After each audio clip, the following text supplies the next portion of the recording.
Here's the practice free response question on solution chemistry. It starts with a dilution. We have a stock solution of nitric acid, 16 molar nitric acid, and all kinds of other lab equipment available.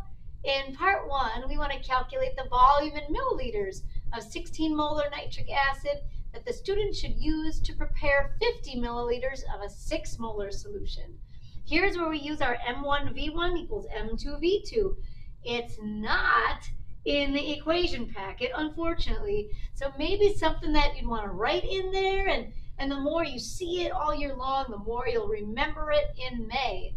So I've got my original molarity, I'm looking for the volume, and I know I want my final solution to be 6 molar, 50 milliliters. You can totally use milliliters in this equation as long as V1 and V2 are both in milliliters. With molarity, you have to use liters. So with 2 sig figs, I'm really only looking at about 19 milliliters then. 16 is 2 sig figs, 50 with a decimal, 6.0, 19 milliliters. And then I'm going to write a procedure using the materials listed. And so step one is to wear any safety equipment that's given. Goggles and gloves are provided here. Then I'm going to dilute this acid. So I want a graduated cylinder to measure the 19 milliliters of the original acid. I want to measure in a graduated cylinder because it's going to have a mark for 19 milliliters. Then, do as you oughta, put the acid in some water. So I've got my concentrated nitric acid ready to go. Eventually, I'll put it into some water. The exact amount here isn't crucial. Just take that beaker now. I'll probably mix these solutions in the beaker. If you said to mix them in the graduated cylinder, here it's okay to dilute in a graduated cylinder, but you probably wouldn't want to make a solution in a graduated cylinder starting with a solid. It's just kind of hard to get your stirring rod down in the bottom of a tall, skinny graduated cylinder and really feel like you can stir it up well. Here, with it being 2 solutions, if you mixed in the graduated cylinder, it would be okay. I said that I'm going to grab the beaker. I'm going to put maybe about half the final volume in to start with. Maybe use like about 30 milliliters of distilled water. And then I'll add my 19 milliliters of 16 molar acid. And I'll stir using my stirring rod. I'll get in there and mix those two together. Then I'll go back in with the distilled water and dilute to the final desired volume. So what am I going to need here? I would be at about 49 milliliters. I'd have to go back in and add maybe about another milliliter or so. And I'd want to maybe use a dropper, it's listed, so that I can get as close to the 50 milliliter mark as possible. So when you dilute an acid, just start with a little bit of water. And this here is arbitrary. You could have said anything, as long as it's not more than your final combined volume. So you could use 20 milliliters anywhere in there.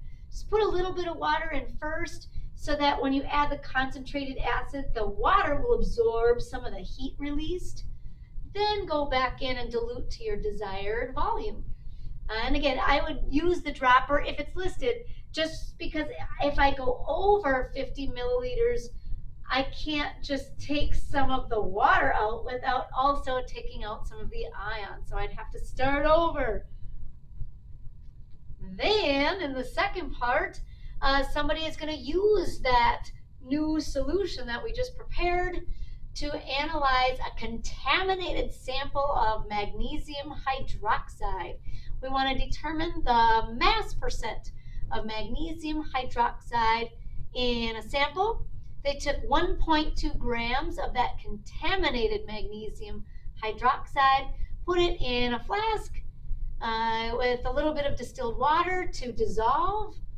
Then the solution was titrated with the 6 molar nitric acid previously prepared. And then we've got the balanced equation, which is great. Okay, so part 1 here says, will the magnesium hydroxide be in the burette or the flask?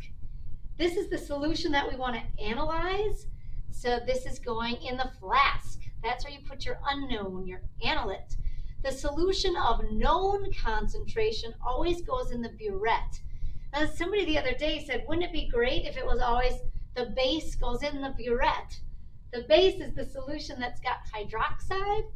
Oh man, that would be nice, wouldn't it, if the base always went in the burette? But it doesn't. It's always the solution that you know the molarity of. That's the one that's going in the burette. So here it's the acid. It's that HNO3. And my unknown is the magnesium hydroxide. Part 2. We needed 5.95 milliliters of that 6 molar acid to reach the end point of the titration. And I want to know moles of HNO3 delivered. That's a piece of cake, right? Just use your molarity and volume. Cross multiply to get the moles. I can use that then in part 3. So I had to kind of squeeze it in up on the top. Calculate the mass in grams of magnesium hydroxide in the contaminated sample. All right, so I know moles of the acid, and I've got the balanced equation. So if I know moles of one reactant, I can get you moles of the other.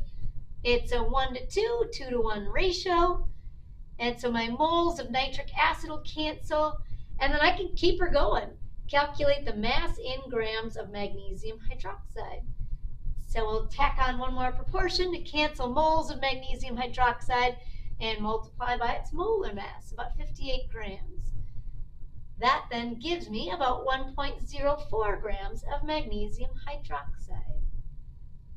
And we can use that then in part 4 to calculate the mass percent of magnesium hydroxide in the original 1.2 gram mixture. So we don't know what else is in there, but we know that it was some kind of contaminated sample of magnesium hydroxide.